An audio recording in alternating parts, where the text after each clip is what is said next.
गुरुदेव, बताइए हमारे पुत्र लोगन के कुंडली कैसन बा? एक शब्द में कहीं तो मंगलमय। मारुति। प्रणाम महाराज, प्रणाम ऋषिवर। आई, हमार पुत्र लोगन के नामकरण संस्कार होके जा रहल बा। जी महाराज, आप लोगन आराम करी, हम यू गईनी और यू आईनी। शीघ्र ही है। दीदी, एक बार गुरुदेव से अनुप्राशन के विधि पूछ लिहल जाए। हाँ, ओसे पूर्व शिशु कोनो भी प्रकार के अन्न ग्रहण ना कर सकेला, किंतु ऊ विधि में तो अभी बहुत समय बा। परंतु एक बार पूछ लेवे में कोनो हानि भी तना बा।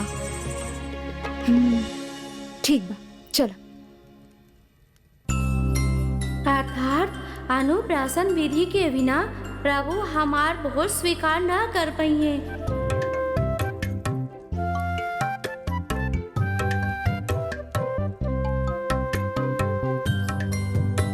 प्रभु, कैसन बानी आप? कोनो समस्या? ई त लड्डू बा,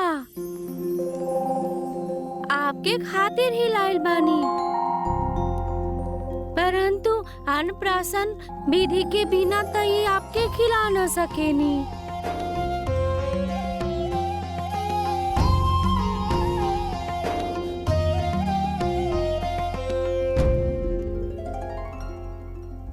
हनुमान,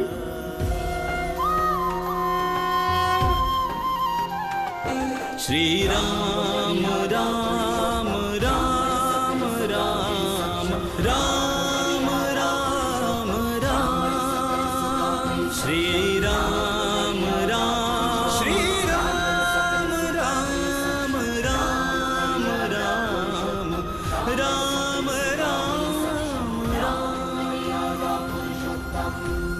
प्रभु श्री राम। हनुमान, ई लड्डू हमार शिशु रूप ग्रहण ना कर सकेला, परंतु हम आपन साक्षात स्वरूप में ता ग्रहण कर सकेले ना।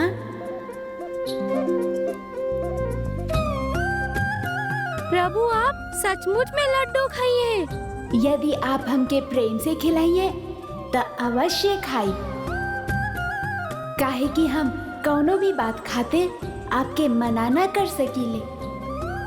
हे प्रभु हमार श्री राम, कब से हमारी इच्छा बा हम आपके लड्डू अपन हाथ से खिलाई।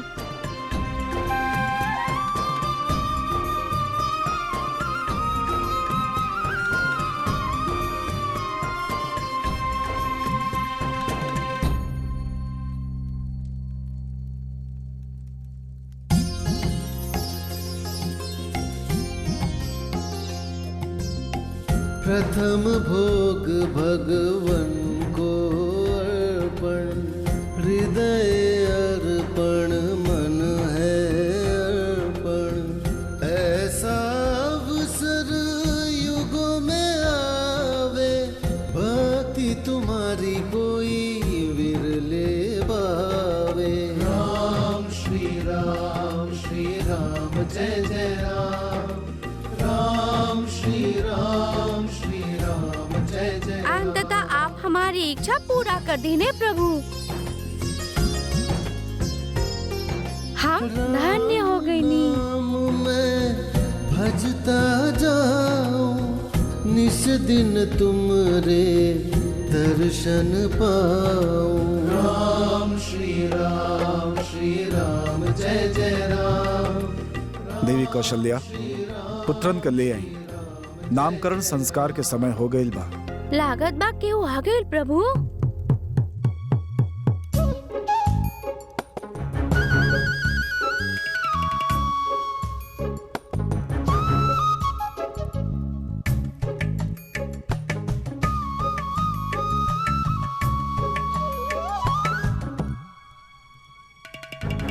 प्रभु, प्रभु कहाँ गई नी आप?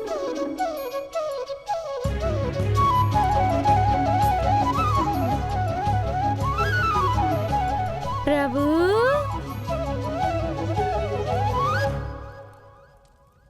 प्रभु के प्रथम प्रसाद। जय श्री राम। कहता हनुमान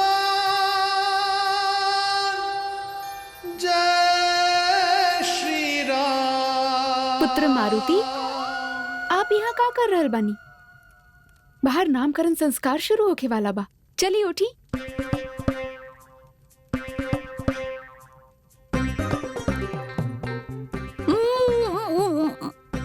हाँ?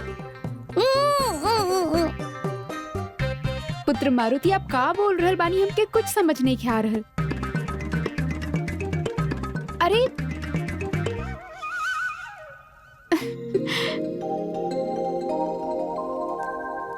चली पुत्र, आज आपके आपन नाम मिली।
कहीं कोनो अनिष्ट के संकेत त ना? हमरा कोनो अशुभ शक्ति के उपस्थिति के आभास हो रहल बा।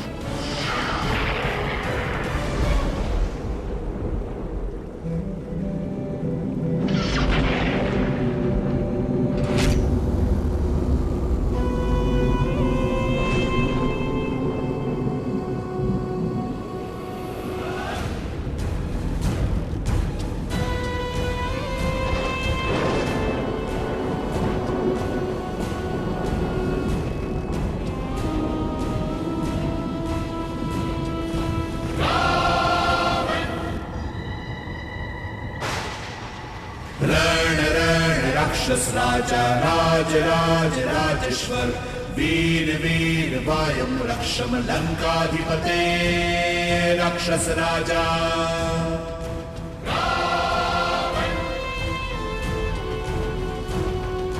मैं हूँ दशानन महाज्ञानी, हर सिद्ध शक्ति मेरी रानी। वर्षों से यही क्षण के प्रतीक्षा रहा। विद्वानों में हो विद्याधर,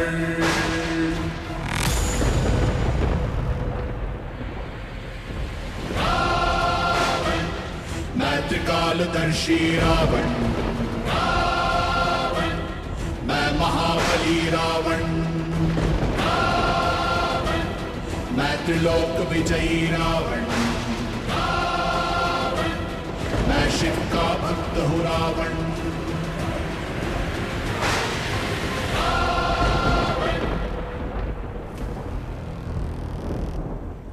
रावण तू? वर्षन से इहे क्षण के प्रतीक्षा रहे हमरा के। ना ना, ये ना हो सकेला। ये कदापि संभव ना बा। आप तो पहले से भी अधिक सुंदर हो गइल बानी। परंतु तू अभी भी वैसे नहीं बा। कामुक, क्रूर, व्याभिचारी, है ना? प्रेम के उत्तर में कटाक्ष। काहे देवी? यत्र नारायस्तो पूजन्ते रमणते तत्र देवता। अर्थात जहां नारी के पूजा हो खेला, भगवान के वास वहीं हो खेला। अब जब रावण ही विधाता बा, रावण ही भगवान बा, तो रावण के हृदय में नारी के प्रति केवल सम्मान बा। स्वयं के विधाता मान लेवे से केहू विधाता ना बन जाला रावण। मत भूला कि यही सुंदरता के कारण हम आपके जीवित छोड़ देले रहली।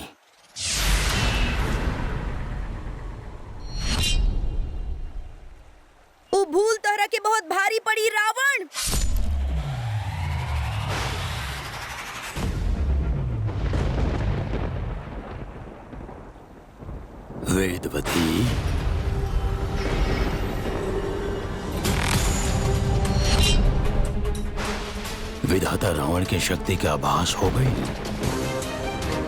अब हम आपके अंतर्मन से विष्णु के भक्ति के निकाल के रावण के प्रति प्रेम भर दे।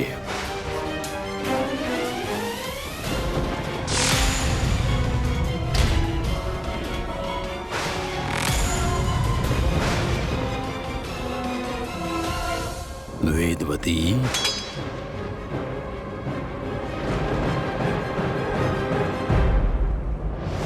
गुरुदेव, हमसे और प्रतीक्षा नहीं हो रहल बा, कृपया आरंभ करी। अवश्य महाराज।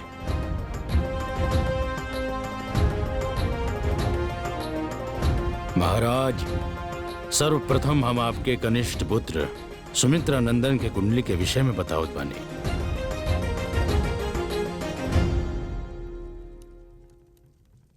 आपके ही पुत्र शत्रुअन में इनकर त्राश होखी, अति बलशाली होखियन आपके ही पुत्र। महाराज, इनके कुंडली में श अक्षर के योग बनत बा, अतः इनका नाम होखी शत्रु के विनाश करे वाला शत्रुघ्न। राजकुमार शत्रुघ्न के जय। राजकुमार शत्रुघ्न के जय। राजकुमार शत्रुघ्न के जय। राजकुमार शत्रुघ्न के जय। शत्रुघ्न, कितना प्यारा नाम बा।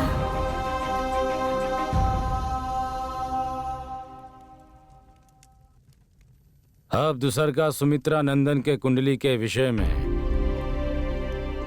एक क्रोध से भरल होखी है, किंतु अपना भ्राता लोग के प्रेम में डूबल होखी हैं। कठिन से कठिन संकट के भार वहन करे के शक्ति और क्षमता रखे वाला होखी हैं। इनका नाम ल अक्षर से लक्ष्मण होखी। राजकुमार लक्ष्मण के जय। राजकुमार लक्ष्मण के जय। राजकुमार लक्ष्मण के जय। आहा, अति सुंदर लक्ष्मण।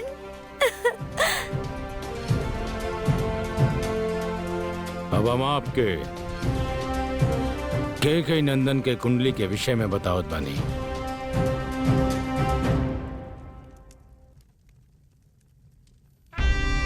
कैकेयी नंदन शालीन, सभ्य और आज्ञाकारी पुत्र होखी हैं। इनका पूर्ण जीवन भ्राता लोग के सेवा में बीती और इनका सबसे बड़ा गुण होखी सबका भरण पोषण। यही खातिर इनका नाम होखी भरत। राजकुमार भरत के जय। राजकुमार भरत के जय। राजकुमार भरत के जय। राजकुमार भरत के जय। राजकुमार भरत के जय। हमार पुत्र भारत, जैसन दिव्य रूप वैसने दिव्य नाम। महाराज, अब आपके ज्येष्ठ पुत्र कौशल्य नंदन के कुंडली पढ़े के समय आ गई बा।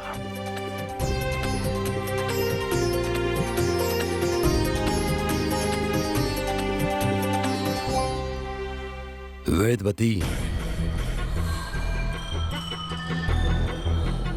आप का चाहत बानी हमरा से? तुहार मृत्यु चाहतानी पापी।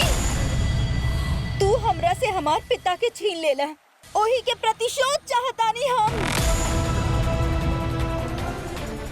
बस इतना ही चाहत बानी आप? उचित बा, आपके प्रेम में विधाता रावण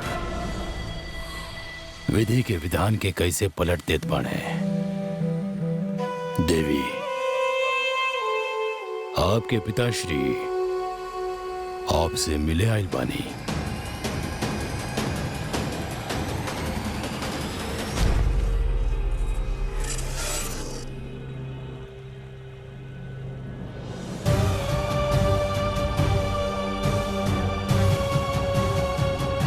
पिताश्री, पुत्री,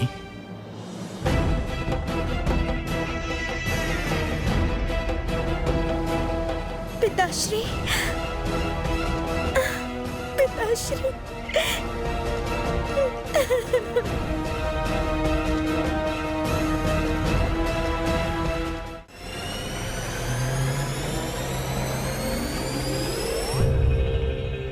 पिता पुत्री के मिलन, हृदय प्रसन्न हो गए। ऋषि कुशध्वज आपके देख के हमके हमार पिताश्री के स्मरण हो गई और जाते ही उनका चरण वंदना करा।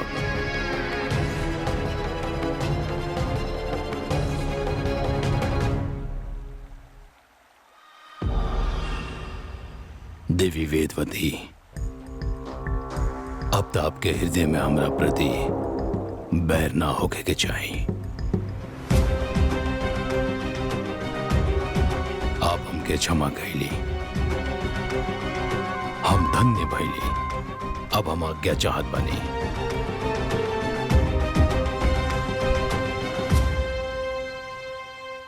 पिताश्री आप कहाँ चल गए रानी? फिर कब दूर मत चाहिए।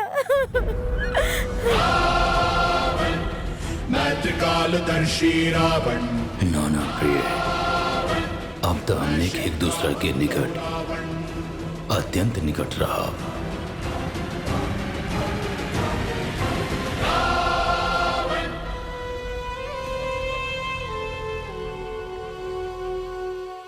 हे श्री राम, पता ना काहे तनिक चिंता से हो रहल बा। कहीं हमसे आपके कुंडली के बखान करे में चूकता न हो गई। कहाँ बानी आप प्रभु?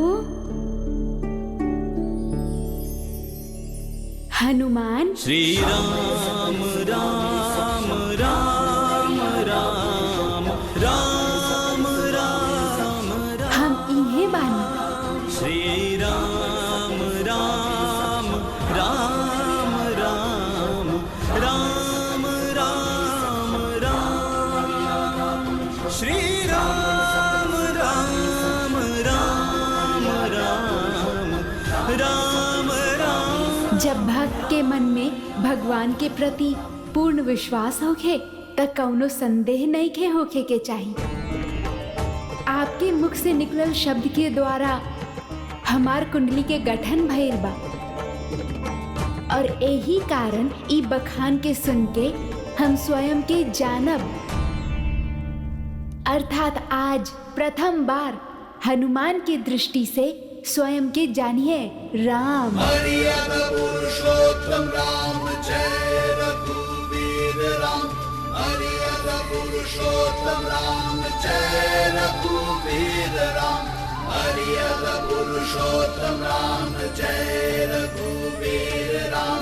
मर्याद पुरुषोत्तम राम जय रघुवीर राम। पिताश्री, हम आपके खातिर बहुत स्वादिष्ट भोजन बनेले बानी, हम लेके आवतानी।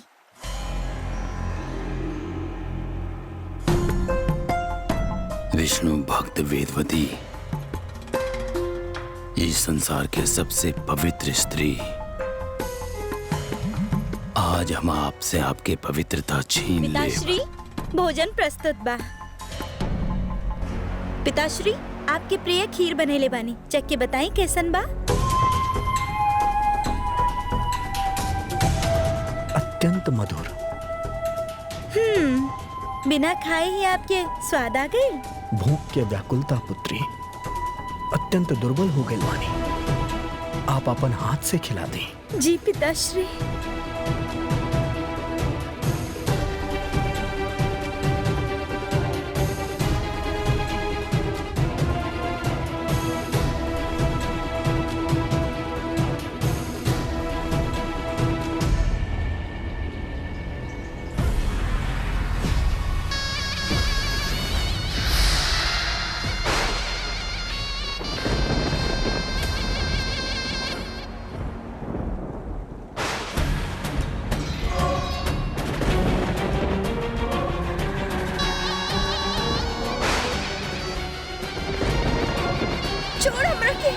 छोड़ हमरा के पापी, छोड़। आपके स्पर्श मात्र के चिंगारी हमके भीतर तक जला देले। वेदवती, एक बार पुनः हमके अपन बाहुपास में लीना। तू हमरा साथ छल कैले बाड़े पापी, छोड़ हमरा के।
ई का अनर्थ कर देला तू? पिता के रूप धारण करके पुत्री के साथ छल कैला, ऐसा न धर्म? हाँ, बा धर्म, बा महापाप। ता के दी हमके दंड, के करी रावण के विरोध। काहे कि न्याय भी हम बानी, न्यायालय भी और न्यायाधीश भी। तू केवल पापी बड़े रावण, ना तू हमरा से जीत सकेला, ना तू हमरा भयभीत कर सकेला। भय अच्छा हो खेला, हो सकेला यह भय में विधाता रावण के प्रति प्रेम छिपल होके। विधाता? हाँ, तू कबो विधाता ना बन पैबा।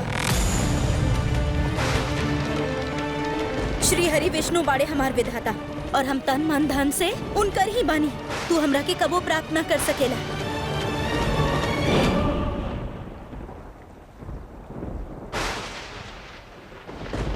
आपके तो हम प्राप्त करके ही रहब वेदवती। आप देखे के ही बा कि आपके वो विष्णु हमके रोक पावेला या नहीं।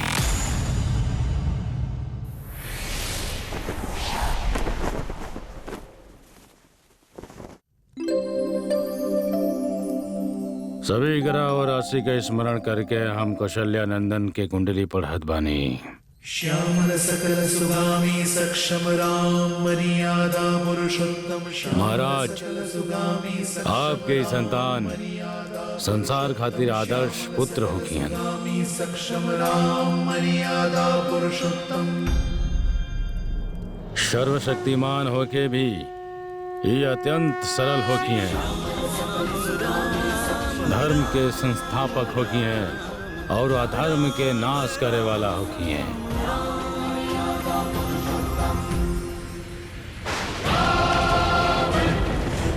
कालदर्शी रावण।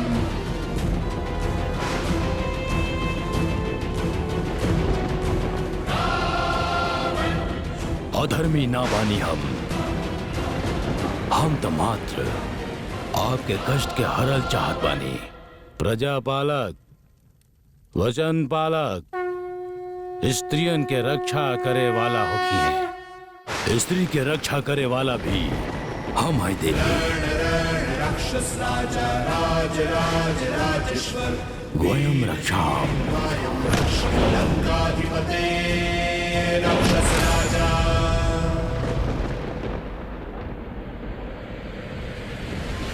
मैं हूँ दशानन महाज्ञानी, हर सिद्ध शक्ति मेरी रानी।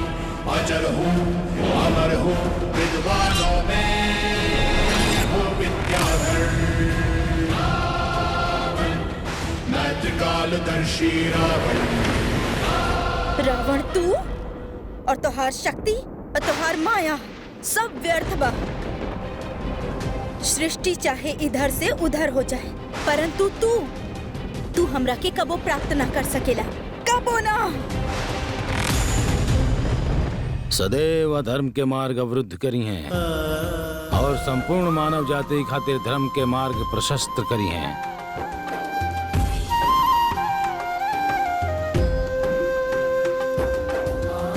आपके पुत्र कहलई हैं मर्यादा पुरुषोत्तम। श्री राम राम श्री राम राम राम राम राम राम राम।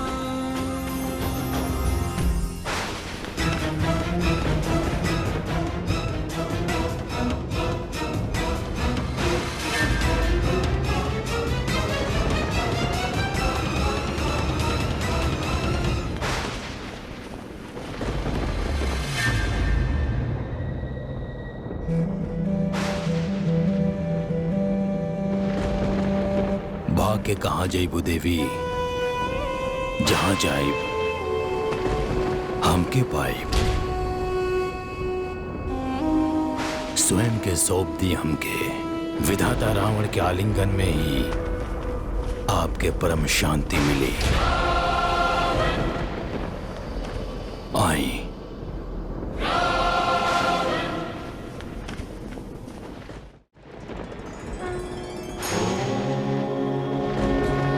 हे श्री हरि विष्णु, हमरा की शक्ति दी प्रभु, हमरा की शक्ति दी। जब तक ये संसार रही, इस संसार में इनका नाम रही।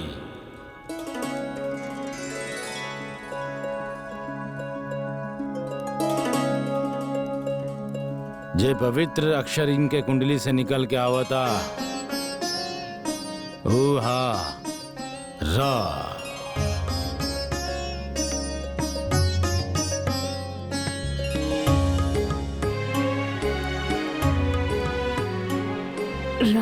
बताएं गुरुदेव, का हो कि हमारे पुत्र के नाम? महाराज, हम चाहत बाने कि अपने ज्येष्ठ पुत्र के नाम आप और माता मिल के प्रस्तावित करें।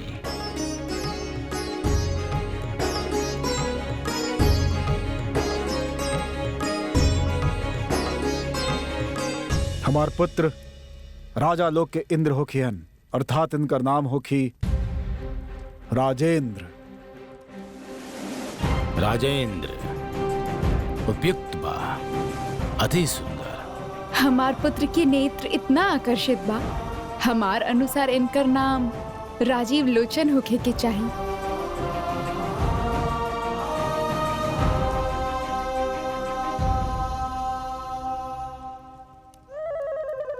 उपयुक्त बा, दोनों ही नाम उपयुक्त बा, सुंदर बा। माता अपन पुत्र के राजीव लोचन कह के पुकारे और पिता उनके गर्व से राजेंद्र कह के संबोधित करे।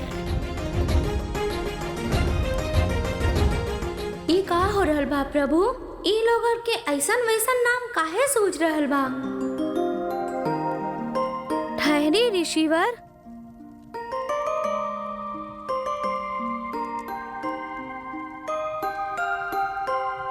निसंदेह दोनों ही नाम अच्छा बा, बल्कि प्रेम से आप इनके कुछ भी कहीं, परंतु संसार इनके कौनो और नाम से जानी।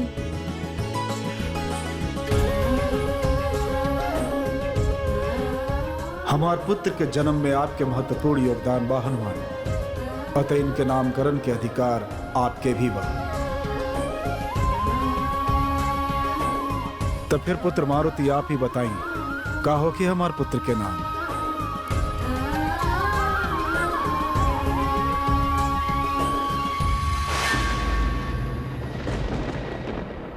यदि इस संसार में भक्ति और सत्य के कोनो मोल बा, तो हमार पवित्रता ही हमार रक्षा करी।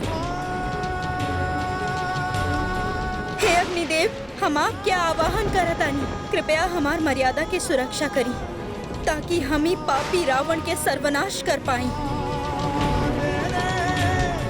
हे अग्निदेव, प्रकट होखी। ओम विष्णवे नमः, ओम विष्णवे नमः, ओम विष्णवे नमः।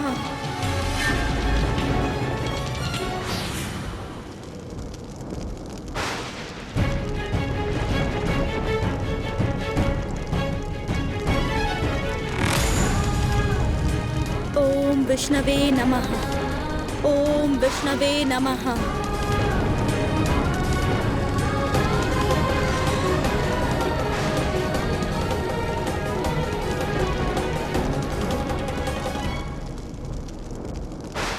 हे अधर्मी रावण, हम ऋषि कुश ध्वज पुत्री वेदवती तरह के अभिश्राप देतानी कि तोहार संहार करे वाला इस संसार में जन्म ले चुकल बा,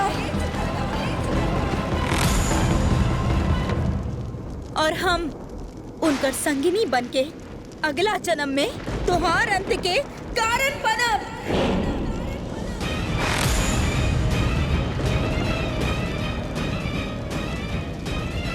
हे पवित्र अग्नि, हमरा के स्वीकार करी।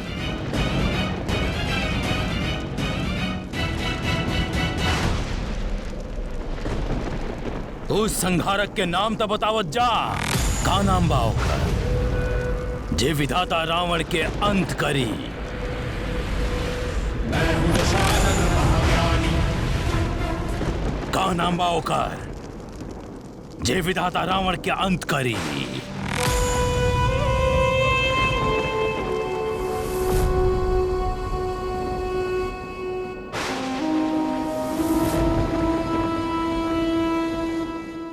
उनका नाम हो कि राम। कहता हनुमान जय श्री राम। कहत हनुमान जय श्री राम, राम दूत भजे एक ही नाम। कहत हनुमान जय श्री राम, जाके हृदय बसो जय श्री राम। जाके हृदय बसो एक ही नाम।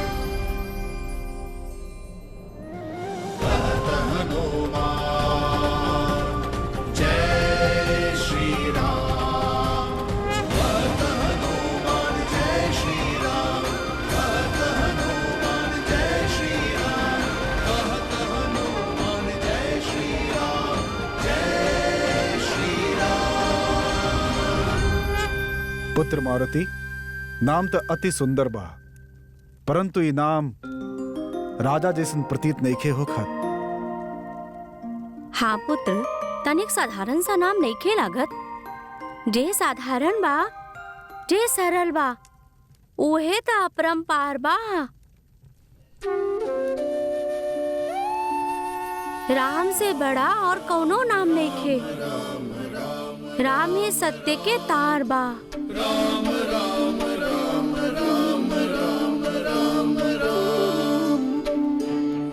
अद्भुत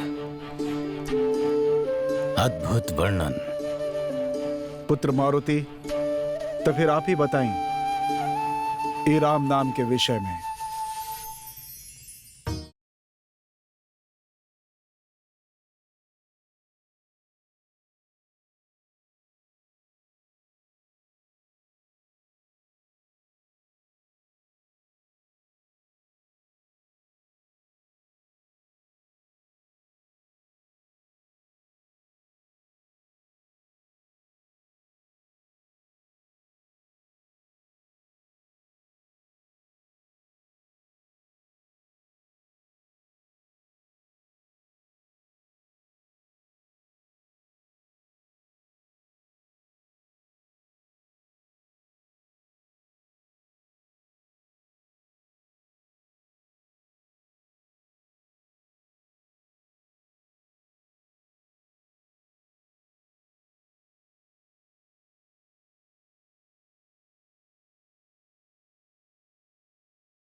धन्य बाड़े हनुमान, राम नाम के इतना सुंदर वर्णन आज से पूर्व संसार कबो ना सुन ले रहे। आप राम नाम के ऐसन भेद बताइनी जैसे सब अनजान रहले। आज समस्त सृष्टि धन्य हो गई आपके मुख से राम नाम के महिमा सुन के।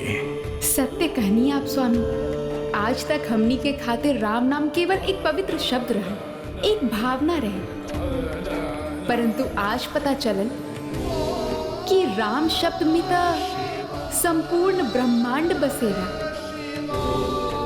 वास्तव में हम सब राम के ही भाग बानी।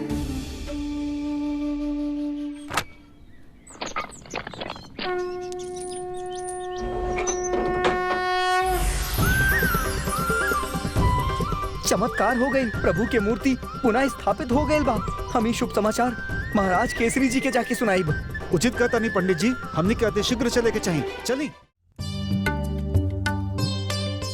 राम नाम के पूरा महिमा के ता वर्णित करल असंभव बा।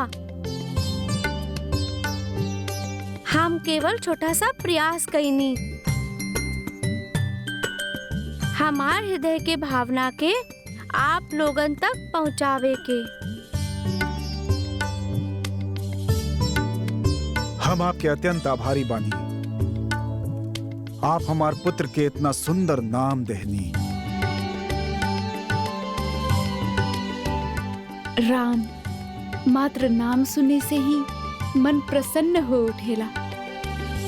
आज से महाराज दशरथ के ज्येष्ठ पुत्र कौशल्या नंदन के नाम होगी राम।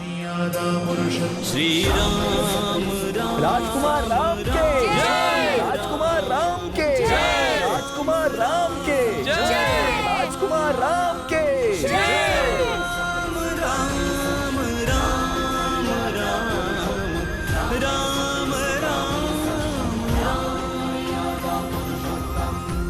हनुमान, संसार हमके प्रत्येक युग में, प्रत्येक कल्प में अनेक नाम से जानेला, परंतु आज से आपके कारण हमके राम नाम से पुकारल जाई। हमार सौभाग्य बा प्रभु। हनुमान, ई नाम हमके उतना ही प्रिय बा जितना आप। यही कारण जे भी हमके ई नाम से पुकारी, हमार कृपा ओकरा पे सदैव बनल रही।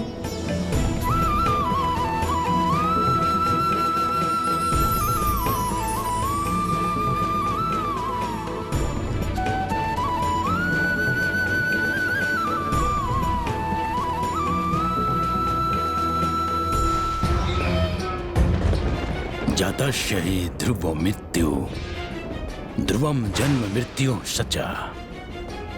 के बताए इस श्लोक के अर्थ।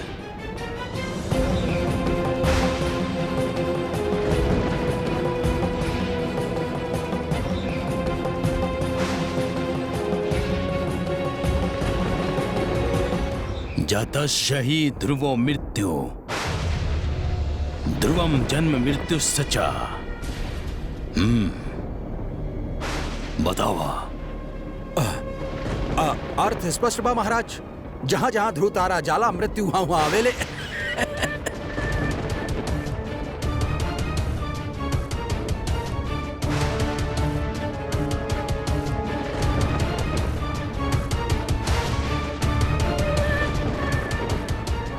मूर्ख बाड़ा, सबके सब मूर्ख बाड़ा।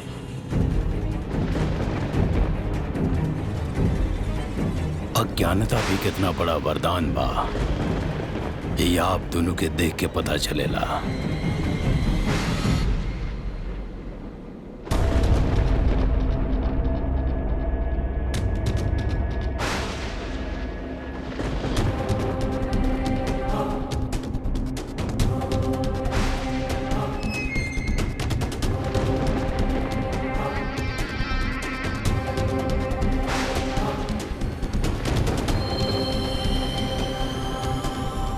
जन्म के पश्चात मृत्यु अनिवार्य बा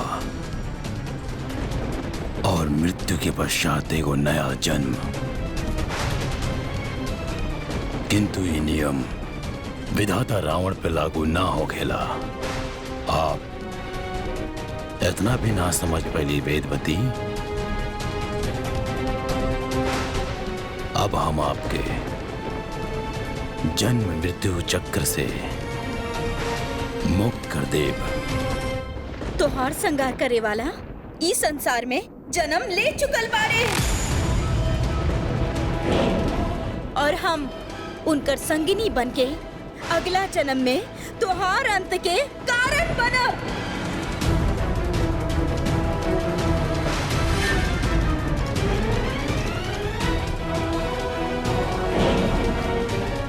वेदवती के संसार में पुनर्जन्म ना होके के चाहिए।